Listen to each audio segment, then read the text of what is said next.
আসসালামু আলাইকুম, কি অবস্থা সবার, কেমন আছেন? আশা করি সবাই ভালো আছেন। আমি আজকে একটা আপনাদের সতর্কমূলক ভিডিও দেখাবো। সেটা হলো, সবাই অনেকে কম বেশি ব্যাংক থেকে টাকা আনেন, কারো কাছ থেকে ধার আনেন টাকা। টাকাগুলো এইভাবে অনেক সময় থাকে বান্ডিল করা। হয়তো কারো কাছ থেকে 1 লাখ টাকা আনবেন। ভাইয়া আমি আনছি 1 লাখ টাকা, আমাকে একজন দিচ্ছে টাকাটা। আসলে যার কাছ থেকে আনছি গুনে আনার তখন সম্ভব ছিল না। বাসায় আনার পরে গুনে দেখি এখানে 50,000 টাকা, এখানে 50,000 টাকা, এই বান্ডিলে 1,000 টাকা কম, এখানে 9,000 টাকা কম, টোটালে 10,000 টাকা কম।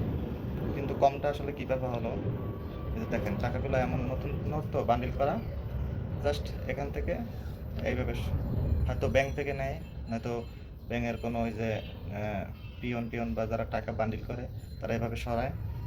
আর নয়তো আপনি টাকা এনে বাসায় রাখছেন, বাসা থেকে হয়তো আপনার কেউ শুভাকাঙ্ক্ষী সরাইতে পারে। তো আসলে টাকাগুলো এভাবেই মিসিং হয়। তো আসলে যার কাছ থেকে টাকার লেনদেন করবেন, সবাই টাকাটা গুনে নেবেন। গুনে নেওয়া অবশ্যই সাথে সাথে ভালো, কারণ আমি গুনে নিই। এই যে দেখেন, যে ভাই আমাকে দিছে সে তো জানে আমার এখানে 1 লাখ। জাস্ট বাসায় আসার পরে দেখি এখানে 1,000, এখানে 9,000, টোটাল 10,000 টাকা কম। তো সবাই সাবধান, এটা থেকে বিরত থাকবেন, সবাই টাকা গুনে আনবেন, এই আর কি। নতুন টাকা আমি আসলে মনে করছি যে বান্ডিল কম হবে না। এই যে যেটা ফুল 50,000 আছে, এটা একটু টাইট, বের হয় না।